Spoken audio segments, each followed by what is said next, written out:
Assembly के अंदर, कौमी असेंबली में कल से हम जो माहौल देख रहे हैं सर, लग ये रहा है कि हिज़्ब इक़्तिदार के लिए तो आने वाले वक्त में मुश्किलात ही मुश्किलात हैं, और बिलखुसूस मियाँ नवाज शरीफ साहब को तो उनके लिए तो असेंबली में बैठना ही लगता है कि बड़ा महाल है। जिस तरह की नारेबाजी, जिस तरह का माहौल हम देख रहे हैं असेंबली में, मियाँ साहब तो लगता है असेंबली में बैठ भी नहीं पाएंगे। असेंबली में पहुंच तो गए वो।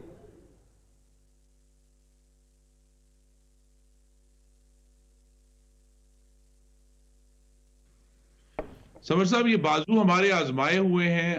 हमने इन्हीं फाशिस्ट जत्थों से 126 दिन का धरना भी बर्दाश्त किया था, जब ये असेंबली के बाहर जो है वो खैमे लगाकर बैठे हुए थे और इसी तरह के नारे सुबह शाम अपने स्टेज से लगाते थे।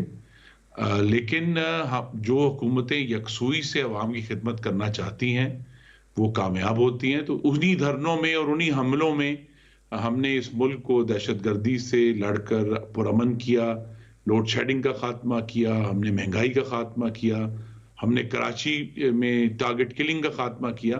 तो लिहाजा ये एहतजाज चलता रहेगा और ये जो इंतशार है आपकी स्क्रीनों पर वो भी मौजूद रहेगा, लेकिन हुकूमत अपना काम यकसुई से करेगी और इंशाल्लाह पाकिस्तान के अवाम को रिलीफ पहुंचाएगी, जो असल मकसद है हुकूमत बनाने का।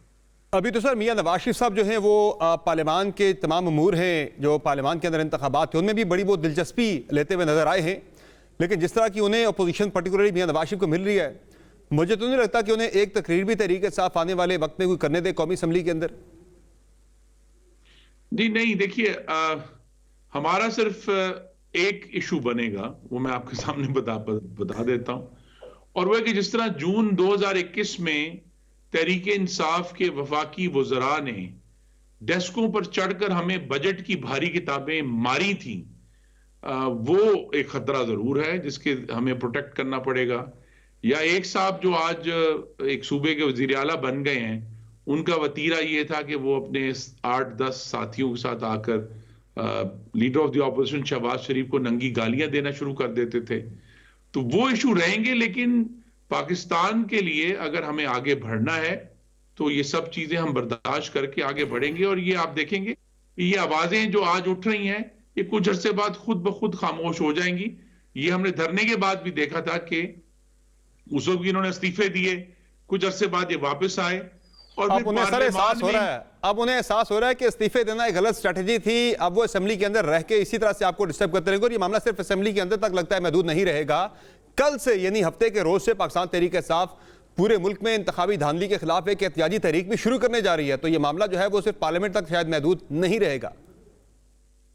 तो वो भी बाजू आजमाए हुए हैं। हमने 2013 से 18 तक ये भी देख लिया था कि पहले धरना हुआ, उसके बाद इन्होंने पूरे मुल्क में जलसे किए। और एक बात जो अक्सर आपके नाजरीन से कोई याद नहीं रहता, मैं एक याद करना चाहता हूं कि 31 दिसंबर 2016 को इन्होंने एक मुसल्ला और मुतशद्दद हमला किया था इस्लामाबाद के ऊपर, जिसको फिर हमने अटक पुल पर रोका था। तो ये सारी चीजें जो हैं ये हमारे तजर्बे का हिस्सा है और हम यकसुई से पाकिस्तान के अवाम की खिदमत करेंगे। ये हल्की फुल्की मौसीकी चलती रहेगी। अच्छा सर, मुझे ये बताएं कि मियाँ नवाज शरीफ साहब का रोल क्या होगा पर्टिकुलरली अगले सेटअप के अंदर।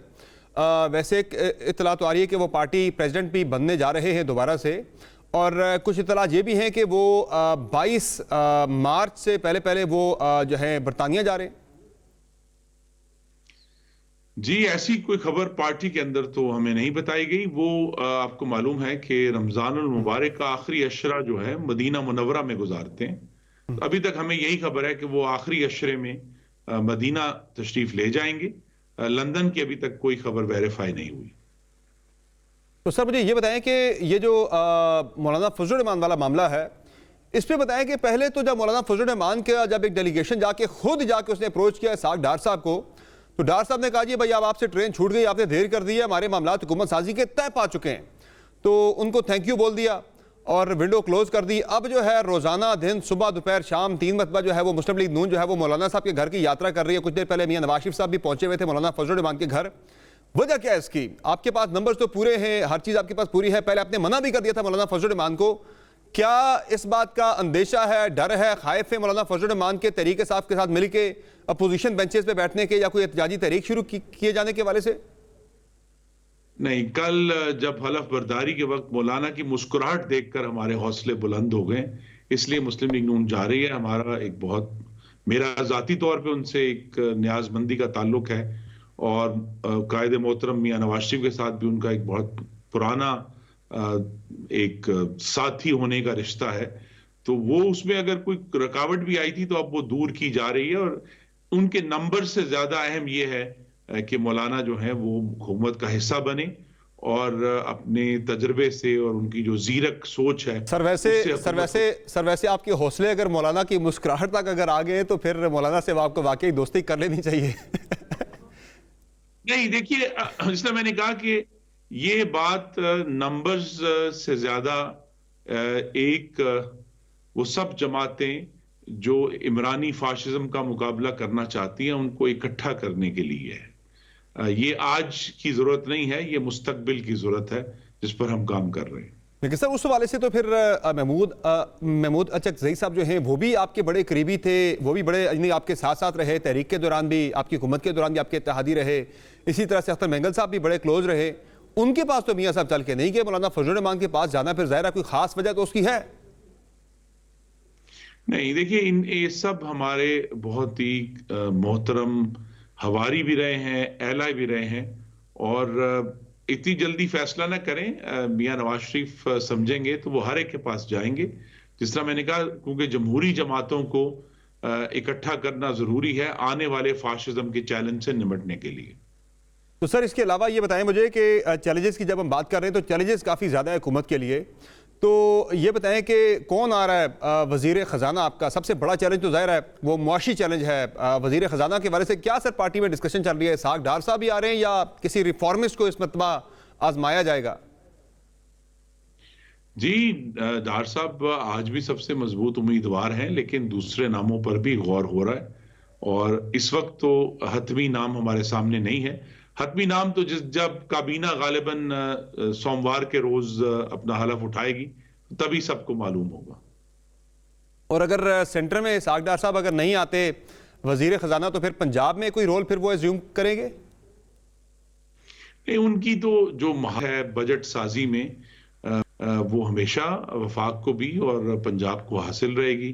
पहले भी जब वो वफाक में थे तो पंजाब में मुस्लिम लीग नून की हुकूमत की मुआवनत करते थे, तो लिहाजा उनकी जो एक्सपर्टीज है और तजर्बा है वो हासिल होगा। लेकिन इस दफा वफाक में चैलेंजेस जो हैं वो बड़े गहरे हैं, और उसके लिए फिर एक बेहतर मर्द व खातून किसी का जो इंतखाब है वो जरूरी है। तो अब यही जहां आपने आगाज किया सवाल का कि मोहम्मद नवाज शरीफ का क्या रोल होगा, तो हतमी फैसला तो इस मामले में भी मियां नवाज शरीफ का ही है। और आपने कहा जो खातून की बात की, उसमें सर जो आपने कहा मुख्तलिफ बाकी ऑप्शन भी जेर गौर हैं, उसमें क्या जो मौजूदा जो निगरां वजीर खजाना हैं शमशाद अख्तर साहिबा, उनका नाम भी सर जेर गौर है? क्या ऑप्शन की बात कर रहा हूं मैं? मैं किसी जो इंडिविजुअल है उसको डिस्कस ना करना बेहतर है, लेकिन बहुत सारे नाम इस वक्त कायदीन कराम के सामने हैं, और जो एक बदले हुए बैनुल अक़वामी हालात हैं उनको भी सामने रखकर ही ये फैसला किया जाएगा। और ये इसमें बहुत बड़ा अहम रोल इस हकीकत का होगा कि हुकूमत बनते ही इसी महीना का आज शुरू हो गया मार्च का, कि चंद दिन बाद ही हमें IMF से मुज़ाकरात का आगाज करना है स्टैंडर्ड फंड फैसिलिटी के लिए। लिहाजा उस सब चीजों को सामने रखकर ही वजीर खजाना का फैसला होगा। और पीपल्स पार्टी जब तक काबीना में आ नहीं जाती, मेरी इत्तलात के मुताबिक तो पीपल्स पार्टी काबीना ज्वाइन करेगी, शायद बजट के बाद ज्वाइन करे या पहली एक्सटेंशन में पीपल्स पार्टी काबीना में आए, तो तब तक के लिए कोई स्टॉप गैप वजीर खारजा आएगा या कोई मुस्तकिल वजीर खारजा लगा रहे हैं?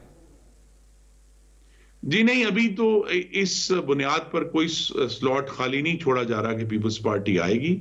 अगर वो मुस्तकबिल में हमें शामिल होते हैं हुकूमत में तो उस वक्त ये फैसला होगा। फिलहाल ज्वाइन कर लेंगे। इसी बुनियाद पर फैसले किए जा रहे हैं कि जो स्लॉट्स हैं वो मुस्लिम लीग नून और जो हमारी हवारी जमातें हैं, MQM है, काफ लीग है, IPP है, उन सबको सामने रखकर ये फैसला हो रहा है। सर वैसे आपको इम्कान क्या लगता है, ज्वाइन कर लेगी पीपल्स पार्टी? सर मेरी इत्तला तो यह ज्वाइन करेगी कि पंजाब में तो गालिबन वज़ारतें मांग ली उन्होंने आपसे। कि इस वक्त तो वो गलबा भी चाहते हैं लेकिन मलबे से बचना भी चाहते हैं। तो जब उनको ये एहसास होगा कि अब तवाजन जो है वो गलबे के हक में हो गया और मलबा कम हो गया, यानी हुकूमत कामयाब हो रही है महंगाई को रोकने में और बिजली और गैस के बिलों को कम करने में, तो फिर इंशाल्लाह वो गलबे में हिस्सा लेंगे और हुकूमत में इंशाल्लाह वजारतें जो हैं वो अपना क्लेम करेंगे। तो ये बतौर इत्तेहादी है कि रिस्पॉन्सिबल अप्रोच है सर ये? जी नहीं, लेकिन ये सियासी अप्रोच है। जिस तरह मैंने कहा, वो इस वक्त मलबे से बचना चाहते हैं, वो गवर्नमेंट को स्टेबलाइज भी करना चाहते हैं, लेकिन बराह रास्त जिम्मेदारी नहीं लेना चाहते कि कोई उनकी तरफ पॉइंट आउट करके कहे। और गालिबन उनकी ये भी कोशिश है कि जो पहले 3 महीने में जो सख्त तरीन गैर मकबूल मुआशी फैसले करने हैं, उसका मलबा भी उन पर ना पड़े। तो लिहाजा इस तरह मैंने कहा, जब मलबे और गलबे का तवाजन जो है वो गलबे के हक में हो जाएगा, तब इंशाल्लाह हुकूमत का हिस्सा बन जाएंगे। तो अच्छा सर, मुझे ये बताइए कि जाहिर है आगे एक सबसे बड़ा मामला जो है वो सियासी इस्तेहकाम लाने का आपके ऊपर भी होगा, ताकि सियासी इस्तेहकाम आएगा तो मुआशी इस्तेहकाम आएगा, तो उसके लिए आपकी पार्टी किस हद तक जाएगी तहरीक इंसाफ को लेकर? क्योंकि इत्तलात कुछ ये भी आ रही हैं कि हुकूमत साजी जब हो जाएगी, आपकी गवर्नमेंट बन जाएगी, तो गालिबन कोई केस जो है ये IMF को खत लिखने के हवाले से भी कोई बन रहा है PTI की लीडरशिप के खिलाफ?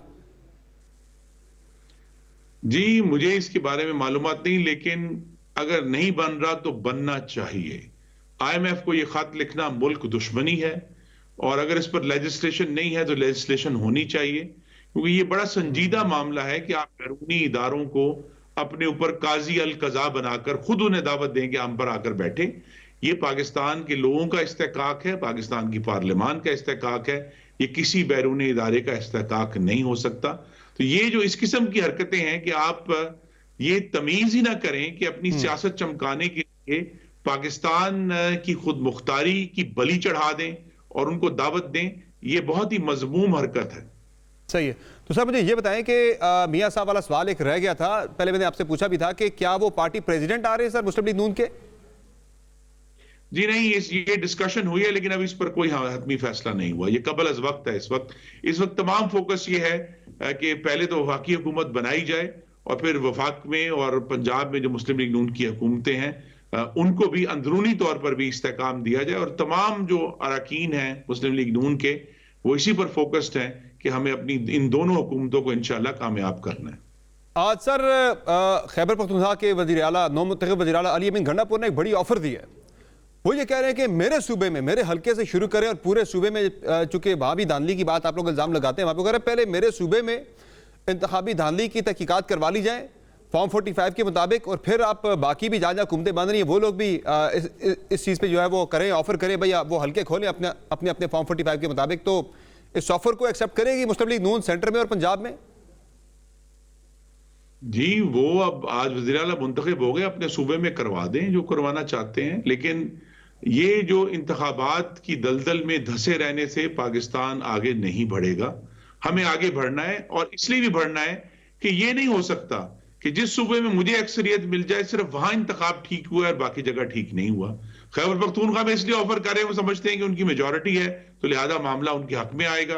तो पंजाब में जो है वो हम समझते हैं कि पंजाब का इंतखाब था वो लार्जली ठीक था, बिकॉज हमें मेजॉरिटी मिल गई। सिंध में पीपल्स पार्टी समझती है। देखिए, इंतखाबात वफाकी और सूबाई आप उन्हें अलहदा नहीं कर सकते। अगर वो एक जगह ठीक थे तो वो हर जगह ठीक थे, और अगर खराबी हुई है तो फिर हर जगह हुई है। लेकिन अगर हम इसमें धंसे रहे और इसी डिस्कशन में हमने वक्त जाया किया, तो पाकिस्तान के अवाम की जो तवक्को है कि हम उनकी जिंदगी में कोई रिलीफ देंगे, महंगाई कम करेंगे, बिजली और गैस के बिल कम करेंगे, उनके नौजवान मर्दों खवातीन बच्चों के लिए नया रोजगार पैदा करेंगे। सर ये मामला तो चलता रहेगा धांधली वाला। इसकी तहकीकात क्या हो नहीं जानी चाहिए? कोई कमीशन बन के, कोई अदालती कमीशन बन जाए किसी भी तरह से?